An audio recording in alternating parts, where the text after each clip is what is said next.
अस्सलाम वालेकुम, जाने जहां में खुश आमदीद। उम्मीद है कि आप सब लोग बिल्कुल ठीक ठाक होंगे और नॉवेल को एंजॉय कर रहे होंगे, वो भी इस पॉइंट पे जहां पे नॉवेल काफी ज्यादा सस्पेंस क्रिएट कर रहा है। तो आपको ज्यादा मजीद इंतजार नहीं करवाते, नॉवेल शुरू करते हैं। लेकिन उससे पहले अगर आपने मेरे चैनल को अभी तक सब्सक्राइब नहीं किया तो अभी सब्सक्राइब कर ले, ये बहुत जरूरी है ताकि आप तक नॉवेल की हर अपडेट सबसे पहले पहुंचे। और अगर आपको वीडियो अच्छी लगे तो इसे लाइक करना ना भूलिएगा, कमेंट भी कीजिएगा, शेयर भी अपने उन दोस्तों के साथ कीजिएगा जिन्हें इस तरह के नॉवेल्स, इस तरह की वीडियोस पसंद है। और एक और छोटी सी सजेशन मुझे आपसे चाहिए। रिसेंटली आपने देखा होगा कि मैंने एक वीडियो अपलोड की थी एक लड़की की कहानी के बारे में जिसके साइकोथेरेपी और ट्रीटमेंट चल रहा था। तो अगर इस तरह की आप और भी वीडियोस देखना चाहते हैं तो प्लीज मुझे कमेंट बॉक्स में जरूर बताइएगा। इस तरह की मजीद वीडियोस मैं आपके साथ शेयर करूंगी। और अगर आपने अपनी जिंदगी में कोई ऐसी कहानी पढ़ी है जो आपको बहुत ज्यादा पसंद आई है, आई गेस हर कोई ही जिंदगी में ऐसी कोई ना कोई कहानी जरूर पढ़ता है जो उसकी फेवरेट होती है, तो प्लीज वो मेरे साथ शेयर कीजिएगा कमेंट बॉक्स में या फिर इंस्टाग्राम, कहीं पे भी आप शेयर कर सकते हैं। और अगर वो बाकी ऑडियंस के साथ शेयर करने वाली हुई तो उस वीडियो में मैं आपको क्रेडिट जरूर दूंगी कि जनाब इन शख्सियत ने ये स्टोरी मेरे साथ शेयर की थी और क्रेडिट जाता है सिर्फ और सिर्फ इन्हें। और नॉवेल के साथ साथ ऐसी शॉर्ट स्टोरीज भी मैं अपलोड करती रहूंगी। तो चलिए नॉवेल की तरफ बढ़ते हैं और आपको मजीद इंतजार नहीं करवाते।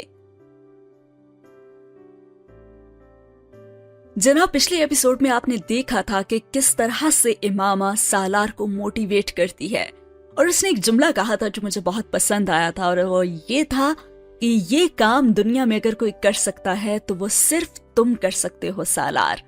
और सालार उसकी ये बात सुन के गंग रह गया था। ये जवाब नहीं था, वो एतमाद था जिसकी उसे जरूरत थी और जिसने उसका हौसला बहुत ज्यादा बढ़ा दिया था।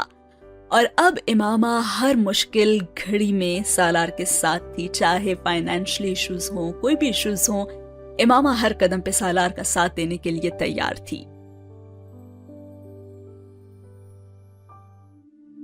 जनाब, अगली एपिसोड शुरू होती है सालार सिकंदर के घर से, उसका वो घर जो कि पाकिस्तान में था।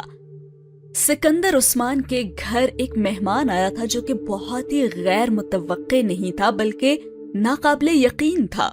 वो सालार सिकंदर उनके घर तो कई बार गए थे हमसाये के तौर पर, मिसालियत के लिए, ताज़ियत के लिए, लेकिन हाशिम मुबीन इमामा के फादर कभी भी जिंदगी में उनके घर नहीं आए थे। लेकिन आज वो आ गए थे तो उन्हें यकीन ही नहीं आ रहा था। वो अब उनके पड़ोस में नहीं रहते थे, वो घर छोड़कर जा चुके थे। उस घर में अब कोई और रहता था और घर बिकने की खबर पर सालार ने बेहद कोशिश की थी कि सामने आए बगैर दर पर्दा किसी और को दरमियान में रखकर वो घर खरीद पाता, लेकिन वो नाकाम रहा था। हाशिम मुबीन के बेटे अब बहुत ताकतवर थे और हाशिम मुबीन बहुत कमजोर हो चुके थे। उनके दिल में फैसले की ख्वाहिश थी लेकिन हाथ में ताकत नहीं थी। जिन प्रॉपर्टी डीलर्स के जरिए सालार सिकंदर उनसे राब्ता कर रहा था वो भी अपनी कोशिशों में कामयाब नहीं हुए थे और घर टुकड़े टुकड़े होकर बिका था, क्योंकि वो बहुत बड़ा था। 8 कनाल का वो घर 3 हिस्सों में बंटकर बिका था और इसके बावजूद उस पर कुछ और केसेस थे जो इमामा की बहनों ने अपने हिस्से के हवाले से किए हुए थे। सिकंदर उस्मान ने सालार की सारी कोशिशों पर पानी फेर दिया था। वो उस हक में नहीं थे कि वो मतनाज़ा जायदाद खरीदी जाती, खास तौर पर इसलिए क्योंकि वो इमामा के वालिदैन की थी और दोनों फैमिलीज के दरमियान तनाज़ात थे जो सालार के खुद पसे पर्दा रहकर सामने किसी और को रखकर उसके जरिए ऐसी किसी खरीदो फरोख्त के शदीद मुखालिफ थे, खास तौर पर इसलिए भी क्योंकि सालार के पास इतना बड़ा घर खरीदने के वसाइल नहीं थे और वह कर्जा और उधार लिए बगैर ऐसी कोई खरीदो फरोख्त कर नहीं सकता था। और सिकंदर उस्मान जिंदगी में कभी भी कर्ज और उधार पर अयाशियां और अल्लल्ले तल्लल्ले करने के हक में नहीं रहे थे। और अब वो एक लंबे अरसे के बाद जिस हाशिम मुबीन को अपने सामने देख रहे थे वो उस रौनक तमकनत का साया थे जो कभी उनके हमसाये में रहते थे और जो उनसे बात करने तक के रवादार नहीं थे। चेहरे पर झुर्रियों का जाल लिए जर्द रंगत, कमर में गम के साथ जो सईफ आदमी उनके सामने बैठा था वो पहली नजर में उन्हें पहचान नहीं पाए थे। उनकी समझ में नहीं आ रहा था कि वो उनके साथ क्या रवैया रखें। आखिर अब क्या शय थी जो उन्हें खींच कर यहां लाई थी। चंद ही जुमलों के बाद हाशिम मुबीन ने उनसे कहा था, मुझे इमामा से बात करनी और मिलना है। सिकंदर उस्मान ने बड़े मोहतात अंदाज में उन्हें बताया कि वो यहां नहीं है। جی میں جانتا ہوں کہ وہ کانگو میں ہے، میں وہاں کا نمبر لینا چاہتا ہوں، وہاں کے حالات خراب ہیں، وہ ٹھیک تو ہے نا؟ انہوں نے رک رک کر لیکن ایک ہی سانس میں ساری باتیں کہی تھی اور سکندر کی سمجھ میں نہیں آیا کہ وہ کیا کہیں۔ تبھی انہوں نے کہا، ہاں وہ سالار اور بچے بالکل ٹھیک ہیں الحمدللہ۔ اگر وہ تشویش میں یہاں آئے تھے تو سکندر عثمان نے ان کی وہ تشویش دور کر دی تھی۔ وہ فون نمبر کا مطالبہ گول کر گئے تھے۔ صحیح، میں اس سے بات کرنا چاہتا ہوں، ایک بار اس سے ملنا چاہتا ہوں۔ ہاشم مبین اپنا مطالبہ نہیں بھولے تھے۔ دیکھیں لیکن میں امامہ سے پوچھے بغیر اس کا نمبر یا ایڈریس آپ کو نہیں دے سکتا۔ سکندر عثمان نے کوئی تمہید نہیں باندھی تھی۔ میرا یقین کرے میں سے کوئی نقصان نہیں پہنچا سکتا اب، ہاشم مبین نے بہت تھکے ہوئے لہجے میں کہا۔ آپ اسے بہت زیادہ نقصان پہلے ہی پہنچا چکے ہیں، سکندر عثمان نے فوراً سے کہا۔ دیکھیں وہ اب اپنی زندگی میں سیٹ ہے، وہ اپنے بچوں کے ساتھ بہت خوش، بے حد مطمئن زندگی گزار رہی ہے۔ آپ کیوں ایک بار پھر اس کو ڈسٹرب کرنا چاہتے ہیں؟ آپ کی بیٹی نے پہلی ہی آپ کی وجہ سے بہت تکلیف اٹھائی ہے، اب آپ اسے چھوڑ دیں اور بخش دیں پلیز۔ ہاشم مبین کے چہرے کی جھریاں یکدم بڑی تھیں اور پھر انہوں نے مدھم آواز میں کہا، میں جانتا ہوں، مجھے احساس ہے اس بات کا۔ لیکن سکندر بول نہیں سکے، وہ ان کے منہ سے یہ جملے سننے کی توقع نہیں کر رہے تھے۔ بس ایک آخری بار ملنا چاہتا ہوں میں اپنی بیٹی سے، اس کی ایک امانت ہے اور وہ دینی ہے مجھے، اور اس سے معافی مانگنی ہے مجھے بس۔ سکندر ان کی یہ حالت دیکھ کر تھوڑا سا پریشان تو ہوا اور پھر ان سے کہنے لگا، آپ مجھے اپنا فون نمبر اور ایڈریس دے دیں، میں اس سے بات کروں گا اور پھر آپ سے رابطہ کروا دوں گا۔ آپ کہاں رہتے ہیں اب؟ اور اگلا وہ جملہ تھا جسے سننے کے بعد سکندر چپ کے چپ رہ گئے، اور وہ جملہ یہ تھا، ایک اولڈ ہوم میں۔ اور یہ کہتے ہی ہاشم مبین اٹھ کھڑے ہوئے تھے۔ امامہ کو بتا دیں کہ میں نے اسلام قبول کر لیا ہے، پھر وہ مجھ سے ضرور بات کرے گی۔ اس نے جب اسلام قبول کیا تھا تو میں نے کہا تھا کہ تم روتے اور گڑ گڑاتے ہوئے میرے پاس آؤ گی، لیکن اب اس کی باتیں، اس کی یادیں صرف ہیں میرے پاس۔ پلیز آپ اس سے یہ بات ضرور بتائیے گا کہ میں نے اسلام قبول کر لیا ہے۔ یہ بات سن کے وہ مجھ سے ضرور بات کرے گی۔ آپ میرا یہ میسج اس تک پہنچا دیں گے نا؟ ایک باپ کی درخواست ہے آپ سے۔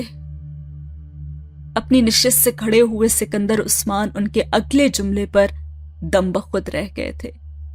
سبحان اللہ۔ اور ساتھ ہی ہوا یہ سین ختم۔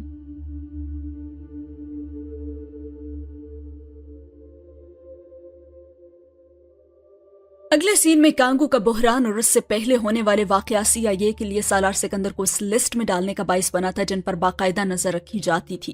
وہ افریقہ میں اب ان کا کی فگر سب سے اہم کارندہ تھا، ان کے لیے کام کر رہا تھا لیکن ان کا ساتھی نہیں تھا، ان کے پے رول پر بھی نہیں تھا۔ وہ پہلی بار ایک عجیب و غریب کام میں حصہ دار بنے تھے۔ شیڈو ورک پارٹنر دونوں ایک دوسرے سے بھی واقف تھے، اور ایک دوسرے کے نام سے بھی اور ایک دوسرے کے کام سے بھی، اس بات سے بھی کہ دوسرا اس بات سے واقف تھا کہ کوئی اسے دیکھ رہا ہے اور مانیٹر کیا جا رہا ہے۔ اس کے ساتھ ورلڈ بینک کی طرف سے دی جانے والی ٹاپ پروفیشنلز کی ٹیم بھی CIA کے انڈر کور ایجنٹس کی ہے، اور دونوں پارٹنرز اپنے سائے کی موجودگی سے باخبر ہونے کے باوجود اپنا کام کر رہے تھے، اور کوئی کسی کو دھوکہ دیے بغیر ایک دوسرے کا ساتھی بنا ہوا تھا۔ CIA سالار سکندر کی سیکیورٹی اور افریقہ میں ورلڈ بینک کے پروجیکٹس کو کامیاب بنانے کی ذمہ دار تھی، اور وہ اس رول کو بخوبی انجام دے رہے تھے۔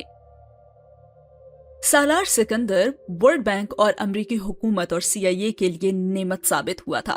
اس نے کانگو اور افریقہ میں ایک بہت نازک صورتحال میں ان سب کو ایک بے حد شرمناک اور خطرناک صورتحال سے نکالا تھا، اور بے حد خوبی اور مہارت سے۔ اس کی تقریر میں ہی اپنے ہی ادارے کی اور سامراجی قوتوں پر کی جانے والی تنقید کسی کو بری نہیں لگی تھی۔ اگر صورتحال کنٹرول میں آ جاتی تو وہ اس سے زیادہ گالیاں کھانے پر تیار تھے، لیکن اگر کوئی چیز سالار سکندر کی تقریر میں انہیں قابل اعتراض لگی تھی تو وہ اپنے مذہب اور پیغمبر کا حوالہ تھا، کیونکہ اس نے دین کو آدمیت اور انسانیت کے سیکولر لبادے میں ملفوف کر کے پیش نہیں کیا تھا۔ اس نے اپنے دین اور اپنے پیغمبر صلی اللہ علیہ وآلہ وسلم کے آخری خطبے کا ذکر کیا تھا، اور سالار سکندر ہمیشہ ایک لبرل سوچ رکھنے والا مسلمان سمجھا جاتا تھا۔ बैठे बिठाए उसकी एक पब्लिक स्पीच में झलकने वाली मजहबी इंतहा परस्ती वर्ल्ड बैंक के साथ साथ अमरीकी हुकूमत और CIA को भी काबिले एतराज लगी थी। वो अफ्रीका में बेशक उनके लिए सबसे अहम था, लेकिन कोई अहम तरीन शख्स भी इस्लामी सोच के प्रचार के लिए वर्ल्ड बैंक का ओहदा इस्तेमाल नहीं कर सकता था। नॉर्मल हालात होते तो वो तकरीर सालार सिकंदर से इस्तीफे के लिए बेहद मजबूत वजह थी, लेकिन ये नॉर्मल हालात नहीं थे। वर्ल्ड बैंक के साथ साथ अमरीकी हुकूमत और CIA ने भी सालार सिकंदर की इस तकरीर से नजरें चुराकर बज़ाहिर उसकी पर्दापोशी की थी, लेकिन दर पर्दा मीडिया में अपने सहाफियों के जरिए सालार सिकंदर को इस तकरीर में मजहबी हवाला देने के लिए शदीद तनकीद का निशाना बनाया गया था और ये सिलसिला बराह रास्त कवरेज के फौरन बाद ही शुरू कर दिया गया था।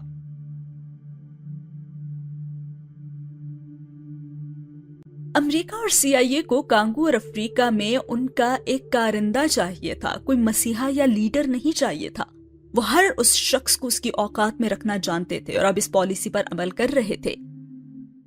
चैनल्स पर सालार सिकंदर की उस तकरीर को मौजूद बहस लाने वालों ने नबी करीम सल्लल्लाहु अलैहि वसल्लम के आखिरी खुतबे के बहुत से दूसरे पॉइंट्स को भी जेर बहस लाना शुरू कर दिया था।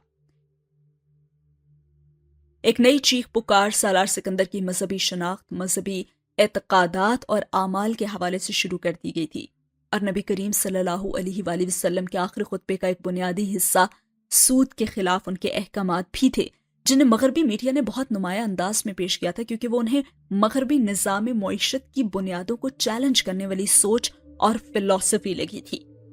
वो ये बात अलल ऐलान नहीं कह पा रहे थे कि वो मगरबी नहीं, यहूदी निज़ाम मईशत को चैलेंज करने वाली फिलॉसफी थी। सालार सिकंदर के खिलाफ मगरबी मीडिया में उठने वाला ये तूफान उसे अफ्रीका में और मशहूर कर रहा था और सालार सिकंदर ने मगरबी मीडिया पर अपनी इस तकरीर के हवाले से कोई वजाहतें, सफाइयां या माजरतें पेश नहीं की थी। उसके ऑफिस का ख्याल था कि इस तकरीर के इक्तबासात को कुछ हल्का करके नए सियाको सबाक के साथ पेश किया जाए। सालार ने किसी बहाने माजरत, वजाहत और सियाको सबाक को अपनी इस तकरीर के लिए पेश करने से इनकार कर दिया था। उसके ऑफिस ने 2 दिन बाद एक सतरी बयान जारी किया था कि सालार सिकंदर अपनी उस तकरीर के हर जुमले और लफ्ज पर यकीन रखते हुए उसकी जिम्मेदारी लेते हैं और उसे मुकम्मल तौर पर कबूल करते हैं। ये जैसे उस मीडिया के मुंह पर मारा जाने वाला तमाचा था जो उसकी तरफ से उस तनकीद के बाद किसी वजाहती बयान या फिर माजरत का मुंतजिर था। वो वर्ल्ड बैंक का पहला बुनियाद परस्त नाइब सदर करार दिया गया था। CIA को सालार सिकंदर को मॉनिटर करते हुए अंदाजा हो गया था कि वह किसी इस्लामी मालियाती निजाम को कायम करने की बात कर रहा था जो सूद से पाक होता। उनके लिए यह परेशान कुन बात नहीं थी।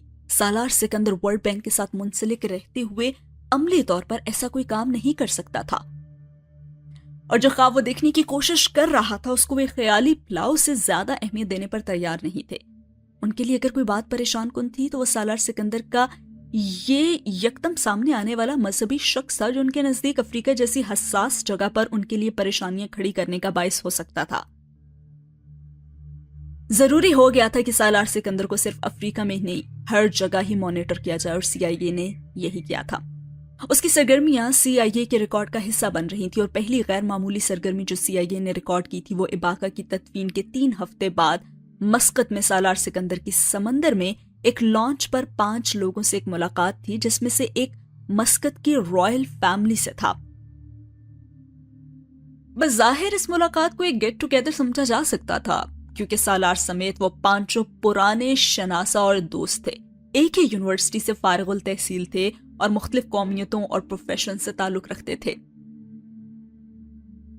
और अपनी अपनी फील्ड के नामवर लोग थे वो, और उनमें से किसी का भी कांगो और अफ्रीका से कोई ताल्लुक नहीं था सिवाय सालार सिकंदर के। ना कांगो और अफ्रीका से ताल्लुक था और ना ही वर्ल्ड बैंक से, लेकिन इसके बावजूद उन सब में कुछ बातें मुश्तरक थी। वो सब सालार सिकंदर के हम उम्र थे। सिर्फ एक शख्स मस्कत की रॉयल फैमिली से ताल्लुक रखता था, उसके अलावा बाकी सब मुख्तलिफ कौमियत रखने के बावजूद अमरीकन शहरियत रखते थे और मस्कत की रॉयल फैमिली से ताल्लुक रखने वाला शख्स भी उस वक्त अमरीका ही में मुकीम था। वो सब दुनिया के 100 अंडर 40 ग्लोबल लीडर्स की फहरिस्त में शामिल थे जिनके बारे में ये पेशगोई थी कि वो 10 साल बाद दुनिया के मुमताज तरीन लीडर्स में से होंगे। उनमें से कोई भी बात CIA के लिए परेशान या तशवीश कुन नहीं थी सिवाय एक आखिरी मुमासलत के। सालार समेत वो 5 के 5 अफराद मुसलमान थे और बाअमल मुसलमान थे और कुरान पाक के हाफिज थे। CIA ने सालार सिकंदर की सरगर्मी को सिर्फ मॉनिटर और रिकॉर्ड नहीं किया था, उन्होंने इस मुलाकात में शामिल 5 अफराद को भी अपनी वॉच लिस्ट में डाल लिया था। अगले आने वाले महीनों में सालार सिकंदर और उन 5 अफराद के बहुत सारे तफरीही दौरे होते रहे थे, लेकिन अब CIA सिर्फ सालार सिकंदर की नहीं, उन 5 अफराद की नकलो हरकत को भी मॉनिटर कर रही थी। एक अजीब पुरस्रार नेटवर्क काम कर रहा था। वो 5 अफराद सालार सिकंदर से सिर्फ चंद माह अचानक मिलते रहे थे, लेकिन उसके बाद सालार सिकंदर के साथ उनकी मुलाकातों का सिलसिला खत्म हो गया था। वो 5 अफराद अब आपस में भी नहीं मिल रहे थे, लेकिन वो 5 अफराद इनफरादी तौर पर ऐसी ही मुलाकातें कर रहे थे। पैटर्न वही था, 4-5 अपनी अपनी फील्ड के मुमताज तरीन लोग, लेकिन दुनिया के मुख्तलिफ ममालिक में सभी एक उम्र के दायरे में, और सभी अमेरिकन नेशनल। फिर ये मुमासलतें एक जगह जाकर मरकूज हो जाती थी कि वो सब भी मुसलमान ही थे। उनमें से कुछ हाफिज थे, कुछ नहीं थे, लेकिन वो सब के सब बाअमल मुसलमान थे। वो रहते तो अमेरिका में थे, मुख्तलिफ फील्ड्स में थे, लेकिन एक बात यही उनमें मुश्तरक थी कि वो सब मुसलमान थे, एक बाअमल मुसलमान। यानी वो एक इस्लामी मालियाती सिस्टम पर काम कर रहे थे, और ये CIA जानती थी, लेकिन इस निजाम की शक्ल क्या थी, कदोखाल क्या थे, वो उसे पूछने में कामयाब नहीं हो रहे थे, और उसकी वजह सिर्फ एक थी। बिल्कुल ये एक पजल की तरह था, यानी उस निजाम से मुंसलिक होने वाले तमाम अफराद के पास बस पजल का एक एक टुकड़ा था, और वो उस टुकड़े को तो अच्छी तरह समझता और जानता था, लेकिन वो टुकड़ा उस तस्वीर में कहां पे लगना था, ये सिर्फ एक ही शख्स जानता था, और वो था सालार सिकंदर। इन शॉर्ट, CIA सालार सिकंदर के पीछे हाथ धोकर पड़ चुकी थी। वो उसकी हर एक्टिविटी को मॉनिटर कर रही थी। सालार सिकंदर जो अपने कुछ दोस्तों से मिला, जो कि रहने वाले अमेरिका के ही थे, और वो एक गेट टुगेदर कंसिडर की जा सकती थी, लेकिन CIA ने उसको भी मॉनिटर किया, और उन्हें आइडिया हो चुका था कि वो एक बैनुल अक़वामी इस्लामी मालियाती इदारे की बुनियाद रखने की कोशिश कर रहे हैं, क्योंकि उन सब में एक चीज मुश्तरक थी, और वो ये कि वो सारे मुसलमान थे और हाफिज थे। इसका मतलब यही हुआ कि उनके दिमागों में एक इस्लामी मालियाती निजाम का एक कॉन्सेप्ट चल रहा था, लेकिन वो किस तरह का होगा, CIA इसको जानने में बुरी तरह नाकाम थी। क्योंकि CIA के पास प्लान A था, लेकिन सालार सिकंदर उनके हर प्लान से बाखबर रहते हुए अपना प्लान तैयार कर रहा था। पजल के हर एक टुकड़े के बारे में CIA जानती थी, लेकिन उस टुकड़े को उस तस्वीर में कहां लगाना है जिससे वो पजल सॉल्व होती, वो जानता था सिर्फ सालार सिकंदर। और ये आंख मचोली अब कब तक चलती रहेगी, ये हम जानेंगे अगले सीन में।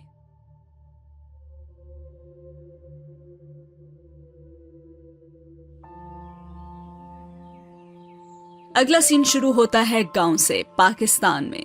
35 साला गुलाम फरीद जात का कुम्हार और पेशे के लिहाज से एक स्कूल का चौकीदार था। गांव में रहता था, लेकिन शहर में बसने के ख्वाब तो देखता ही था। और ख्वाब सिर्फ शहर में आबाद होने का नहीं था जो वो अपनी आंखों में सजाए फिरता था, बल्कि उसे रातों रात अमीर होने का भी बहुत शौक था, और शौक से ज्यादा हसरत थी। वैसा अमीर होने का जैसे उसके कई दोस्त गांव से दुबई या सऊदी अरब जाकर हो गए थे। वो 7 बहनों का इकलौता और सबसे बड़ा भाई था, जिसकी शादी का ख्वाब माँ ने उसके पैदा होते ही सजा लिया था। धूमधाम की शादी ने अगले कई साल गुलाम फरीद को वो कर्ज उतारने में मसरूफ रखा जो उसकी शादी पर माँ बाप ने खानदान वालों से छोटी बड़ी रकमें करके लिया था। और जब वो कर्ज खत्म हुआ तो उसे बहनों की शादी पर कर्ज लेना पड़ा, और इस पर खानदान वालों से कर्ज ना मिलने पर उसने सूद पर कर्ज लिया था। 7 बहनें थीं और हर साल किसी न किसी की शादी आ जाती और पिछला कर्जा वहीं रह जाता। मजीद कर्जा सर पर चढ़ जाता और फिर एक के बाद एक बच्चे की पैदाइश। गुलाम फरीद को कभी कभार तो यही लगता कि उसका नाम गुलाम कर्ज होना चाहिए था, गुलाम फरीद के बजाय। शादी के 13 सालों में कर्ज की हर रकम तो उसने उतार दी थी, लेकिन सूद की रकम उसके सर पर उसके सर के बालों से भी ज्यादा थी। उसकी बीवी भी उसी स्कूल की इमारत में सफाई का काम करती थी जिस स्कूल में वो चौकीदार था। उसके 2 बड़े बच्चे भी गांव की 2 दुकानों पर काम करते थे। एक चाय के एक खोखे पर काम करता था और दूसरा एक वर्कशॉप में मोटरसाइकिलें धोने का काम। 10-11 साल की उम्र में वो 2 बच्चे यही कर सकते थे। उन्हें तनख्वाह नहीं, दिहाड़ी मिलती थी और इस दिहाड़ी से घर की दाल रोटी चलती थी। کیونکہ نسیمہ اور غلام فرید کی تو ساری کی ساری تنخواہ ہر ماہ سود میں چلی جاتی تھی، اور کئی سالوں سے سود کی وہ سل پھر بھی ان کے سینے سے ہٹتی ہی نہ تھی۔ بوجھ تھا کہ بڑھتا ہی گیا تھا۔ 35 سال کی عمر میں بھی کئی بار اسے لگتا وہ 50 سال کا تھا، اور کئی بار اسے لگتا کہ وہ 100 سال کا ہو گیا تھا، اور کئی بار اسے لگتا وہ مر گیا تھا، مرنے والا ہے، مر رہا ہے۔ پتہ نہیں وہ عمر کا کون سا سال ہوتا ہے جو ایسی کیفیت کے ساتھ گزرتا ہے۔ کئی بار تو وہ سوچتا تھا وہ ایک رات چپکے سے بیوی بچوں کے ساتھ گاؤں سے بھاگ جائے، کسی دوسرے شہر، دنیا کے کسی دوسرے کونے پر، جہاں وہ اس سود سے آزاد ہوتے۔ غلام فرید جی بھر کر رات کو سوتا، اور پھر وہ اس کی بیوی اور بچے جو کماتے خود پر خرچ کرتے۔ 3 وقت ڈھیر سارا کھانا پکاتے اور کھاتے پیٹ بھر کے، اور جو بچتا وہ کسی کو دے دیتے، برتن چاٹ چاٹ کر اور روٹی کے آخری لقمے سے پلیٹیں پونچھنے کے بجائے۔ سال میں 10-20 نہیں تو 2-4 تو اچھے سے جوڑے سلواتے اپنے اور سب بچوں کے لیے، گاؤں کے امیر خاندانوں کے بچوں اور افراد کی اترن پہننے کے بجائے، اور لنڈا بازار سے خریدے ہوئے کپڑے پہن کر عیدیں گزارنے کے بجائے۔ اور پھر ایک گھر بناتے، اپنا گھر، پکی اینٹوں اور پلستر والا، پکی چھت والا گھر، شاید ڈبل سٹوری بنوا لیتے، اور صحن کے فرش میں چپس ڈلواتے، پانی کی موٹر لگواتے، شاید اے سی بھی، اور فریج، ٹی وی، اچھا سا فرنیچر، اور لش پش کرتے پردے اور چینی کے برتن، اور پھر وہ اس کے بچے زمین کے بجائے ٹیبل اور کرسیوں پر بیٹھ کر کانٹے اور چمچ سے ان چینی کے برتنوں میں کھانا کھاتے۔ غلام فرید کے خوابوں کی ریل گاڑی ساری رات چھکا چھک چلتی رہتی، ہر اسٹیشن پر رکتی، کچھ اور خواب اٹھاتی، اور پٹڑی پر پھر سے دوڑنے لگتی، اور پھر دوڑتے دوڑتے وہیں آ کر رک جاتی جہاں سے وہ چلی تھی۔ رات گزر جاتی، زندگی بھی گزر رہی تھی، اور غلام فرید کو پتا تھا وہ اپنی رات کو خوابوں میں گزار سکتا ہے لیکن زندگی کو نہیں۔ گاؤں سے بھاگ جانا آسان تھا، مگر ان لوگوں سے چھپ جانا نہیں جن سے وہ قرضہ لیے بیٹھا تھا، اور قرضہ ادا ہونے کے بجائے سود وہیں کا وہیں کھڑا تھا۔ وہ لوگ اس کی چمڑی ادھیڑنے پر قادر تھے اور اس کو کتوں کے سامنے بھی پھینکوا دیتے، اور غلام فرید بچوں اور ایک بیوی کے ساتھ ساری عمر کے لیے کہاں چھپ جاتا کہ دوبارہ کسی کو نظر نہ آتا؟ اپنے اور اپنی بیوی کے خاندان والوں کا ہمیشہ کے لیے کیسے چھوڑ دیتا کہ دوبارہ کبھی رابطہ ہی نہ کرتا؟ راہ فرار غلام فرید کے پاس نہیں تھی، اور اگر کوئی تھی تو صرف ایک، کہ وہ امیر ہو جاتا، اور پتہ نہیں کیوں لیکن غلام فرید کو لگتا تھا کہ وہ امیر ہو سکتا تھا، اور ساتھ ہوا یہی سین ختم۔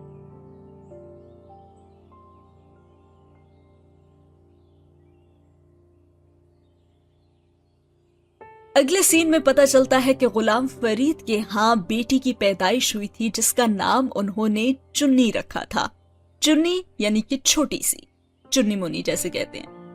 2 کمروں کا وہ گھر جو غلام فرید کا واحد خاندانی ترکہ تھا، چنی کی پیدائش کے چند ہفتوں بعد سود میں گروی رکھا گیا تھا۔ اسکول نے غلام فرید کی اس مشکل وقت میں مدد کی اور اسے کوارٹر مل گیا رہائش کے لیے، جس میں صرف ایک کمرہ تھا، مگر وہ بھی غنیمت تھا۔ فی الحال تو غلام فرید کو اپنی بیٹی چنی ماں باپ کو اس حوالے سے خوب یاد رہی کہ اس کی پیدائش نے انہیں بے گھر کر دیا تھا۔ چنی کی خوش قسمتی یہ تھی کہ روایتی انداز میں اس پر منحوس کا لیبل نہیں لگا، اور اس کی وجہ صرف یہ تھی کہ غلام فرید کو اپنے ہر بچے کی پیدائش پر کوئی نہ کوئی تو بری خبر ملتی رہتی تھی۔ اسے اپنی کوئی بھی ایسی اولاد یاد نہیں تھی جس کے دنیا میں آنے سے غلام فرید کی زندگی میں کوئی بھی آسانی پیدا ہوئی ہو۔ چنی پورا دن روتی، کلبلاتی، پھر خود ہی انگوٹھا چوستی اور سو جاتی۔ کسی بہن کو خیال آ جاتا تو چنی کو اس کے سستے سے پلاسٹک کے اس فیڈر میں دودھ مل جاتا جس میں اس کے ہر بہن بھائی نے دودھ پیا تھا، اور جتنے سالوں میں اتنا گتلا، میلا اور گھس گیا تھا کہ اس میں ڈالا ہوا دودھ بھی میلا دکھنے لگتا۔ وہ بلا شبہ جراثیم کی آماج گاہ تھا، لیکن چنی کی خوش قسمتی یہ تھی کہ وہ غریب کی اولاد تھی، اور غریب کی اولاد بھوک سے مر جاتی ہے، گندگی سے نہیں۔ افسوس، پورے دن میں ایک آدھ بار ملنے والا دودھ کا فیڈر وہ واحد غذا تھا جس پر چنی سارا دن گزارتی تھی۔ اس سے زیادہ خوراک غلام فرید کے کسی بھی گھر میں بچے کو نہیں ملی تھی سوائے اس کے پہلے 2 بیٹوں کے۔ اور نسیمہ جب شام کو تھکی ہاری گھر آتی تو جو بھی گھر میں روکھی سوکھی ہوتی وہ کھاتی اور کمرے کے کونے میں اپنے کسی بھی بچے سے ٹانگیں دبواتی، لیٹتی اور وہیں سو جاتی۔ اسے اتنا بھی خیال نہیں آتا تھا کہ اس کمرے میں اس کی ایک نوزائیدہ اولاد بھی تھی۔ ہاں، کبھی کبھار آ جاتا تھا اسے چنی کا خیال، جب بڑی بچیوں میں سے کسی کو اچانک سے یہ وہم ہوتا کہ چنی شاید مر گئی تھی، کیونکہ وہ کبھی سانس نہیں لے پاتی تھی اور کبھی اس کا جسم اتنا ٹھنڈا اور نیلا ہو جاتا تھا کہ واقعی نسیمہ کو لگنے لگتا تھا کہ اس کا بوجھ کم ہو گیا ہے۔ لیکن چنی اپنے ماں باپ کے سب ارمانوں پر پانی پھیرتے ہوئے پھر سے سانس لینا شروع کر دیتی۔ کئی ہفتوں تک تو کسی کو یہ بھی خیال نہیں آیا کہ چنی کی پیدائش رجسٹر کروانی چاہیے، اس کا کوئی نام ہونا چاہیے۔ چنی نام اسے اس کے ماں باپ نے اس کی جسامت دیکھ کر دیا تھا اور سب اسے اسی نام سے پکارنے لگے تھے۔ پھر گاؤں میں حفاظتی ٹیکوں کی مہم والے آئے تو غلام فرید کو چنی کا نام اور پیدائش رجسٹر کروانی پڑی، اور غلام فرید نے اس کی پیدائش رجسٹر کروانے کے لیے بھی 300 روپے کسی سے ادھار لیے، اور وہ ادھار بھی گاؤں کے مسجد کے امام سے۔ اور ان 300 روپے نے غلام فرید کی زندگی میں کیا کردار ادا کرنا تھا، اس کا اندازہ نہ غلام فرید کو تھا، نہ ہی اس کے نویں اولاد کو، جسے رجسٹر میں کنیز کا نام دیا گیا تھا۔ یہ نام چنی کے لیے کس نے چنا تھا کسی کو یاد نہیں، شاید محلے کی کسی بوڑھی عورت نے، یہ سوچتے ہوئے کہ انسان پر نام کا اثر ہوتا ہے اور عورت کے لیے سب سے اچھی صفت اطاعت اور فرمانبرداری ہے، جو کنیز نام رکھے جانے پر چنی میں بھی کوٹ کوٹ کر بھر جائے گی۔ گاؤں میں کسی کو یہ اندازہ نہیں تھا کہ کنیز ولد غلام فرید عرف چنی کو نہ اس نام کی ضرورت تھی نہ اس صفت کی، اسے اللہ تعالیٰ نے کسی اور ہی کام کے لیے چنا تھا۔ اور ساتھ ہی ہوا یہ سین ختم۔ امام صاحب سے 300 روپے کا وہ قرض ہی تھا جس نے غلام فرید کو پہلی بار یہ احساس دلایا کہ امیر بننا اتنا مشکل نہیں تھا جتنا وہ سمجھتا تھا، اور اس گاؤں کے اور بہت سے لوگ تھے جو اسی کی طرح کئی سال یہ خواب پالنے کے بعد بالآخر وہ آسان راستہ یا راستے ڈھونڈنے میں کامیاب ہو گئے تھے جن سے امیر بنا جا سکتا تھا۔ امام مسجد بھی انہی لوگوں میں شامل تھے جو صرف آخرت میں ہی جنت نہیں چاہتے تھے بلکہ اس دنیا میں بھی انہیں جنت کا عیش و آرام چاہیے تھا۔ انہوں نے غلام فرید کو 300 روپے کا قرض تو دے دیا، مگر ساتھ اس کی یہ ذمہ داری بھی لگا دی تھی کہ وہ اسکول کے مالکان سے مسجد کے لیے چندہ لے کر انہیں دے۔ غلام فرید نے جہاں مولوی صاحب کو یہ یقین دلایا تھا کہ اسکول کے مالکان بڑے فیاض ہیں، وہاں یہ جھوٹ بھی بولا تھا کہ وہ غلام فرید کو بہت مانتے تھے، اور وہ گاؤں میں کسی کو کچھ بھی دینے دلانے کے لیے غلام فرید سے اکثر مشورہ کرتے تھے، اور مسجد کے لیے چندہ تو غلام فرید کے لیے ویسے ہی بائیں ہاتھ کا کھیل تھا۔ مولوی صاحب نے غلام فرید کی باتوں پر اندھا اعتماد تو یقیناً نہیں کیا تھا، ورنہ 1000 روپے کی وہ رقم جو اس نے قرض مانگی تھی اس کے بجائے صرف 300 روپے اسے نہ دیتے، لیکن انہوں نے پھر بھی کسی نہ کسی حد تک غلام فرید کی بات پر یقین ضرور کیا تھا۔ حقیقت یہ تھی کہ اسکول کے مالکان غلام فرید کو شکل سے تو پہچانتے ہوں گے، لیکن اس کا نام کوئی نہیں جانتا تھا، اور اس کی وجہ یہ تھی کہ اسکول میں کوئی ایک چوکیدار نہیں تھا۔ اسکول کی وسیع و عریض عمارت میں مختلف اوقات میں 3-4 چوکیدار پہرا دیتے تھے، اور غلام فرید ان میں سے ایک تھا، اور غلام فرید کو اپنی حیثیت اور اوقات کے بارے میں پتا بھی تھا۔ مولوی صاحب سے تو غلام فرید نے جھوٹ بولا تھا، لیکن مولوی صاحب کے بار بار اصرار پر ہیلے بہانے بنانے کے بعد اس نے بالآخر اسکول کے مالکان سے مسجد کے لیے چندے کی بات کر ہی لی تھی۔ اسکول کے اس مالک نے مولوی صاحب کو بلوا کر اس چندے کے حوالے سے یہ تفصیلات معلوم کی تھی کہ انہیں چندہ کس لیے چاہیے تھا، اور مولوی صاحب نے چھوٹے موٹے اخراجات کی ایک لمبی تفصیل اسکول کے مالک کے سامنے رکھ دی تھی۔ اسکول کے مالک نے ان اخراجات کی تفصیلات جاننے کے بعد مسجد کے لیے نہ صرف اس وقت کچھ رقم مہیا کی تھی بلکہ ہر مہینے اسکول کے اخراجات کے لیے ایک معقول رقم دینے کا بھی وعدہ کیا تھا۔ مولوی صاحب کی تو خوشی کا کوئی ٹھکانہ نہیں رہا تھا۔ ان کا 300 روپے کا دیا قرض ہزاروں میں تبدیل ہو کر ان کی طرف لوٹا تھا۔ غلام فرید جیسے معمولی آدمی کی حیثیت ان کی نظر میں یکدم بڑھ گئی تھی، اور غلام فرید کو اس گاؤں میں پہلی دفعہ کسی نے عزت دی تھی، اور وہ بھی گاؤں کے مسجد کے امام نے، جس نے نہ صرف اس جمعے کے خطبے میں لاؤڈ سپیکر پر اسکول کی انتظامیہ اور مالکان کی درد مندی کے قصیدے پڑھے تھے، بلکہ غلام فرید کی کوششوں کو بھی سراہا تھا، جس کی کوششوں سے مسجد کے پاس یہ رقم آئی تھی۔ مسجد میں جمعے کے خطبے کے دوران بیٹھے ہوئے غلام فرید کا سینہ خواہ مخواہ میں چوڑا ہو گیا تھا اس دن۔ اسکول کے مالک نے یہ رقم ہر ماہ غلام فرید کے ذریعے ہی مولوی صاحب کو پہنچانے کا وعدہ کیا تھا، اور اس کے ساتھ غلام فرید کو یہ ذمہ داری بھی سونپی تھی کہ وہ مسجد میں اس رقم کے صحیح استعمال پر نظر رکھے۔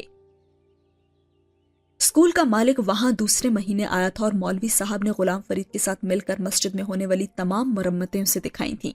वो मुतमईन होकर लौटा था, मगर ये सिर्फ उसी महीने हुआ था। दूसरे महीने गुलाम फरीद के हाथ से वसूल पाई जाने वाली रकम का मौलवी साहब ने क्या किया था, उसका गुलाम फरीद को अंदाजा भी नहीं हो सका। वो मस्जिद में 2-4 बार गया था और उसका खूब अच्छी तरह इस्तकबाल किया था मौलवी साहब ने। अपने घर से खाना, पानी, चाय भी उसे दी थी, लेकिन उस महाना चंदे के इस्तेमाल के बारे में सिर्फ आएं बाएं शाएं होता रहा था। गुलाम फरीद को चंदे के सही इस्तेमाल में कोई ज्यादा दिलचस्पी तो थी नहीं, इसलिए उसके लिए आम हालात में इतना ही काफी होता कि मौलवी साहब उसे गोश्त खिला रहे थे।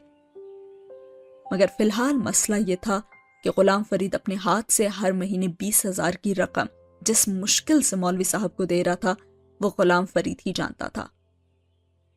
मगर उसे खौफ था तो सिर्फ अल्लाह का कि वो मस्जिद का रुपया था और वो उसका अमानतदार बन गया था, मगर इस पैसे का मौलवी साहब के हाथों गायब होना उससे हजम नहीं हो रहा था। मौलवी साहब ने उसके दिल से मस्जिद के पैसे के लिए अल्लाह के खौफ को खत्म करने में बुनियादी किरदार अदा किया था। अगर मौलवी साहब चंदे के पैसे को लूट के माल की तरह इस्तेमाल कर सकते थे तो फिर गुलाम फरीद को भी हक था। उसकी भी जरूरियात थी, वो भी मजबूर था, उसके सर पर भी तो कर्जा था ना।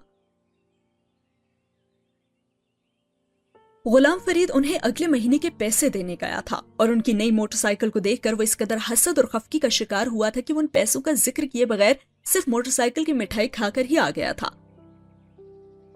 मौलवी साहब ने माहाना चंदे का पूछा था क्योंकि वो महीने की पहली तारीख थी और गुलाम फरीद ने मस्जिद में बैठकर उस दिन पहला झूठ बोला था और कहा था कि स्कूल का मालिक मुल्क से बाहर चला गया है और अभी वापस नहीं आया। मौलवी साहब को एकदम फिक्र हुई थी कि स्कूल का मालिक फौरी तौर पर वापस न आया तो फिर इस महीने के पैसे कौन देगा। गुलाम फरीद के पास इस सवाल का जवाब नहीं था, अलबत्ता उसने मौलवी साहब को स्कूल के मालिक का फोन नंबर दे दिया था, जो कि गलत था। मौलवी साहब मुतमईन हो गए थे कि अगर कुछ दिन तक वो चंदा ना पहुंचा तो वो स्कूल के मालिक से खुद बात कर लेंगे। गुलाम फरीद 20,000 की रकम जेब में लिए उस दिन एक अजीब सी कैफियत के साथ मस्जिद से निकला था, यूं जैसे उसकी लॉटरी निकली थी।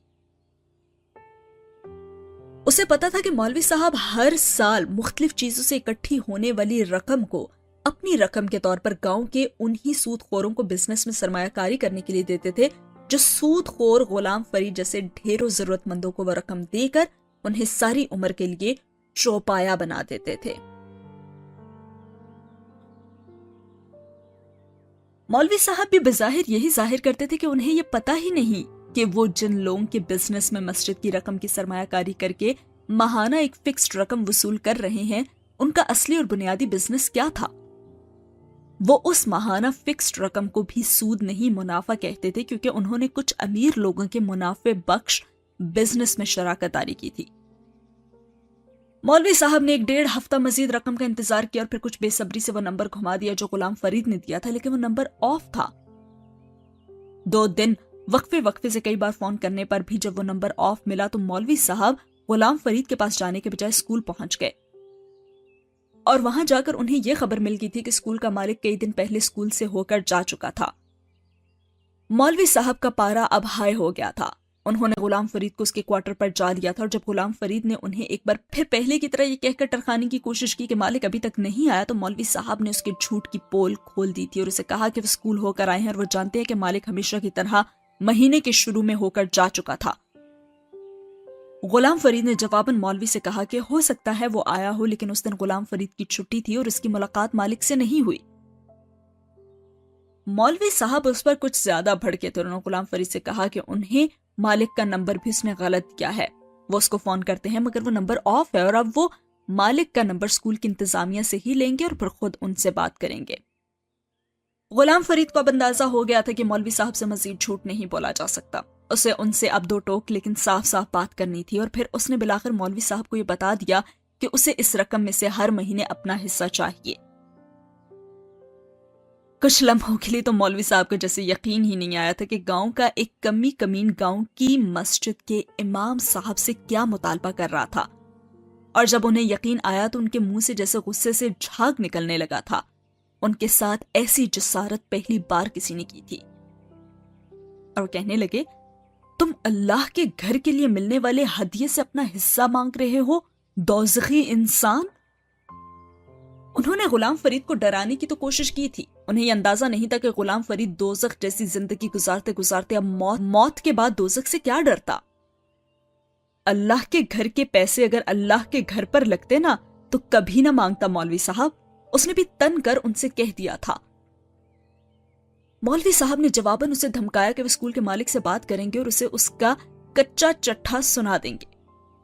जवाबन गुलाम फरीद ने उन्हें धमकाया कि वो भी स्कूल के मालिक को यह बता देगा कि मौलवी साहब चंदे वाली रकम को खुद इस्तेमाल कर रहे हैं और उन्होंने मस्जिद के पैसों को एक सूदखोर को दे दिया है और वो उसका सूद खा रहे हैं, बल्कि वो पूरे गांव में उन्हें बदनाम करेगा, उनके पोल खोल खोल कर। और मौलवी साहब के तन बदन में आग लग गई थी। उनका बस चलता तो गुलाम फरीद के टुकड़े टुकड़े करके कुत्तों के सामने डाल देते। उन्हें ये इल्म ही नहीं था कि वो कमीना उनके इतने बड़े राज से वाकिफ था। वो कुछ देर उसे जी भर के बुरा भला कहते रहे। उस दिन मौलवी साहब ने गुलाम फरीद को दुनिया भर की हर वो गाली दे डाली जो उन्होंने कभी कहीं सुनी थी, लेकिन गुलाम फरीद ढिठाई से अपने पीले दांतों के साथ मुंह खोलकर उनके सामने हंसता रहा। ठीक है मौलवी साहब, मुझे तो कीड़े ही पड़ेंगे, सांप और बिच्छू कब्र में मेरी लाशें नोचेंगे और मुझे मरते दम कलमा भी नसीब नहीं होगा। मेरे साथ जो भी मरने के बाद होगा, लेकिन आपके 20,000 तो आपकी जिंदगी में ही बंद हो जाएंगे। इसी महीने से मैं मालिक को कह देता हूं कि मैंने इसलिए आपको पैसे नहीं दिए क्योंकि आप तो मस्जिद में पैसे लगा ही नहीं रहे। तो सोचिए ज्यादा नुकसान दोज़खी का हुआ कि जन्नती का। गुलाम फरीद ने खुद जिंदगी में कभी नहीं सोचा था कि उस जैसा कमी कमीन मस्जिद के इमाम के साथ कभी इस तरह बात करेगा, लेकिन किसी ने ठीक कहा है, पैसा चीज ही ऐसी है, अच्छे अच्छों को कुत्ता बना देती है, बड़े बड़ों को भौंकने पर मजबूर कर देती है। सब गालम गलोच और लानत मुलामत के बाद उस दिन मौलवी साहब ने वापस पहुंचकर अपनी बीवी से मशवरा किया था और फिर अगले दिन बड़े ठंडे दिलो दिमाग के साथ मौलवी साहब ने गुलाम फरीद के साथ 15,000 वसूल करने पर इत्तेफाक कर लिया था। और इससे भी बड़ी आला ज़र्फी का मुजाहरा उन्हें उस वक्त करना पड़ा जब गुलाम फरीद ने उन्हें बताया कि वो इस महीने के 20,000 पहले ही खर्च कर चुका था। ये पिछले 4 महीनों के पैसों से उसका कमीशन था। गुलाम फरीद को यकीन नहीं आया था कि बैठे बिठाए उसको हर माह तनख्वाह से कुछ ही थोड़ी रकम मिलने लगेगी और वो रकम अगर वो सूद वालों को देता रहता तो बहुत जल्दी उसका सब सूद खत्म होने वाला था। गुलाम फरीद के ख्वाबों की गाड़ी उस दिन पहली बार दिन के वक्त भी छकाछक चलने लगी थी, मगर उससे उस वक्त अंदाजा नहीं था कि मौलवी साहब से दुश्मनी पालकर उसने अपनी जिंदगी की सबसे बड़ी गलती की थी, सूद लेने से भी बड़ी गलती। मौलवी साहब के साथ गुलाम फरीद ने जो कुछ किया था उसके बाद मौलवी साहब की नींदें कई दिन उड़ी रहीं। 20,000 की रकम बैठे बिठाए 15,000 रह गई थी। उसका सदमा तो था ही था, लेकिन साथ ही साथ इस बात का भी अंदेशा उन्हें हो गया था कि मस्जिद की रकम को सूदखोरी के कारोबार में लगाने की खबर अगर गांव में किसी तरह फैल गई तो और कुछ होगा या नहीं, उन्हें मुस्तकबिल में चंदे मिलना बंद हो जाएंगे।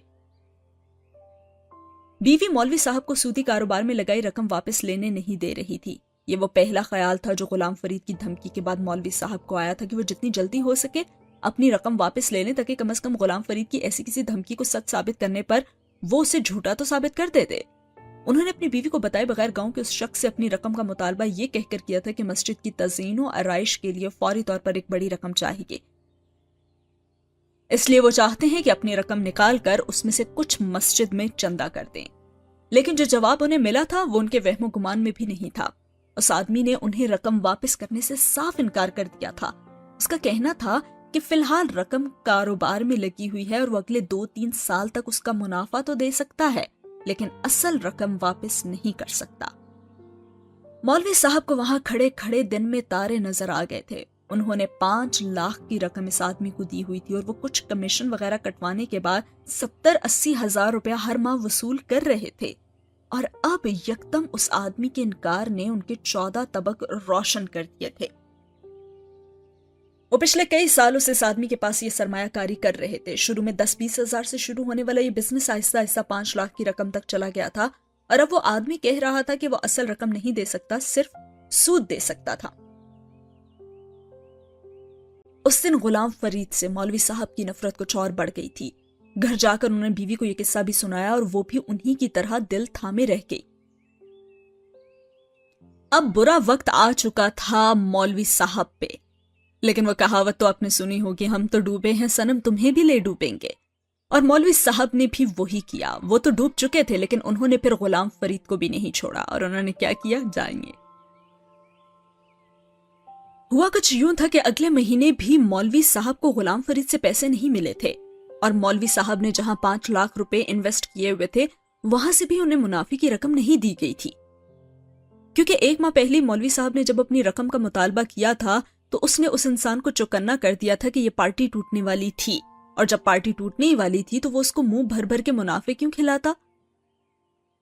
اب اس کی باری تھی اور دیا گیا سارا منافع واپس وصول کرنے کی. لیکن اس نے مولوی صاحب کو یہ باتیں نہیں کہی تھی.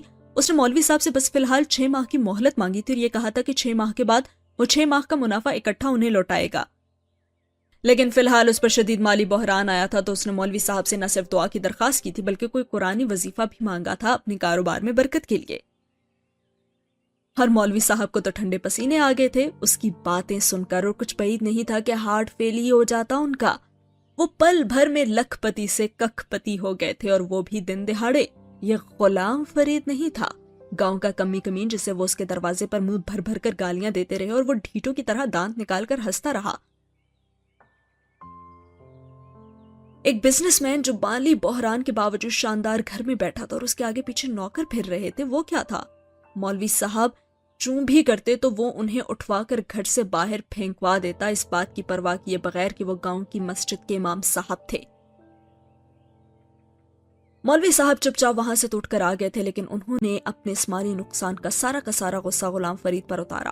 وہی تھا جو ان کی تباہی کے ذمہ دار تھا تو اب ضروری تھا کہ وہ بھی تباہ و برباد ہوتا. کیا انہوں نے یہ کہ اسکول سے اس کے مالک کا نمبر لیا اور پھر انہیں فون کر کے غلام فرید کے اوپر جی بھر کے الزامات لگائے. مالک کا رد عمل فوری تھا اور متوقع بھی. وہ پہلی فرصت میں گاؤں آیا, مولوی صاحب سے ملاقات کی. غلام فرید کی صفائیاں اور وضاحتیں اور معافیاں سننے کے باوجود اس نے اسے نوکری سے فارغ کر دیا اور نہ ہی غلام فرید کو بلکہ اس کی بیوی کو بھی. غلام فرید کے سر پر تو جیسے پہاڑ آ گرا تھا. 11 لوگوں کا وہ خاندان چھت سے بے چھت ہو گیا. ان کو کوارٹر بھی خالی کروا لیا گیا تھا. مولوی صاحب کے طفیل غلام فرید پورے گاؤں میں اپنی بیوی سمیت بدنام ہو چکا تھا کیونکہ وہ ایک چور تھا جس نے اللہ کے پیسوں کو بھی نہیں چھوڑا تھا. گاؤں والوں نے مولوی صاحب کے بار بار دہرائے کے قصے سن سن کر غلام فرید کا جیسے سوشل بائیکاٹ ہی کر دیا تھا اور غلام فرید نے بھی مولوی صاحب کے کارنامے لوگوں کو بتانے کی کوشش کی تھی لیکن کسی نے ایک کمی کمین چور پر یقین نہیں کیا تھا. یقین کرتے بھی تو کیسے, وہ مولوی صاحب پر الزام لگا رہا تھا. مولوی صاحب پر, اور وہ بھی غبن اور بددیانتی کے الزام میں بیوی سمیت نوکری سے نکالے جانے کے بعد. مولوی صاحب تو بری الزما اور معصوم قرار پائے تھے. صحیح کہتے ہیں کبھی کبھی آنکھوں دیکھا حال بھی سچ نہیں ہوتا. پتہ نہیں وہ کون سا لمحہ تھا جب غلام فرید نے اپنا ذہنی توازن کھونا شروع کیا تھا. بھوک اور تنگ دستی نے اس کا دماغ خراب کیا تھا اور گاؤں والوں کی باتوں اور تانوں نے تو اور بھی. لڑکپن میں داخل ہوتی بیٹیوں پر پڑتی گاؤں کے لڑکوں کی گندی نظریں اور اپنی بے بسی نے بھی, یا پھر ان سود خوروں کی دھمکیوں اور چکروں نے جو غلام فرید کو سود کی قسطیں ادا کرنے کے قابل نہ رہنے پر بار بار اس احاطے کے ٹوٹے دروازے کے باہر کھڑے ہو کر مار پیٹ کرتے جہاں جانوروں کے ایک باڑے کے برابر. غلام فرید نے بھی لکڑی کی چھت ڈال کر وقتی طور پر اپنے خاندان کو پناہ دی تھی. اور اس کے بعد غلام فرید نے وہ کر دیا جو کسی کے وہم و گمان میں بھی نہیں تھا.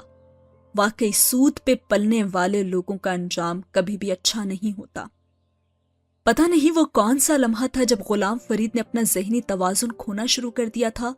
اور واقعی انسان کو پتہ نہیں چلتا کہ اسے ہو کیا جاتا ہے جب وہ اپنے خونی رشتوں کو اپنی ہی ہاتھوں سے ختم کر دیتے ہیں.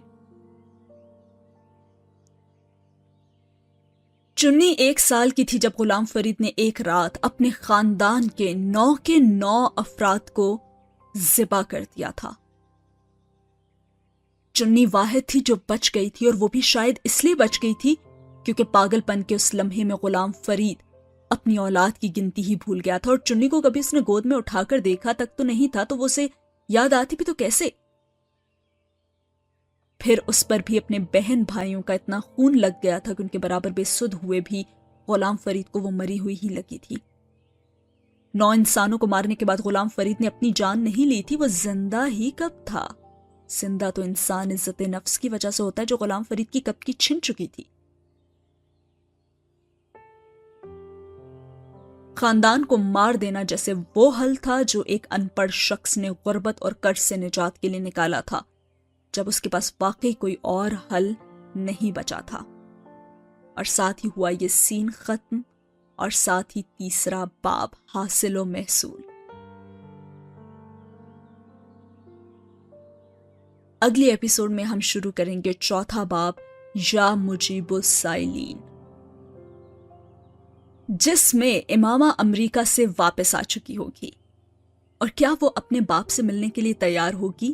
کیا سکندر عثمان نے اس کے باپ کا پیغام اس تک پہنچا دیا ہوگا؟ یہ سب کچھ ہم جانیں گے اگلی ایپیسوڈ میں۔ تب تک کے لیے رکھیے اپنا بہت سارا خیال، اور کامنٹ باکس میں یا پھر انسٹاگرام میں مجھے سٹوریز شیئر کرنا نہ بھولیے گا۔ ملتے ہیں اگلی ایپیسوڈ میں، تب تک کے لیے رکھیے اپنا بہت سارا خیال۔ اللہ حافظ۔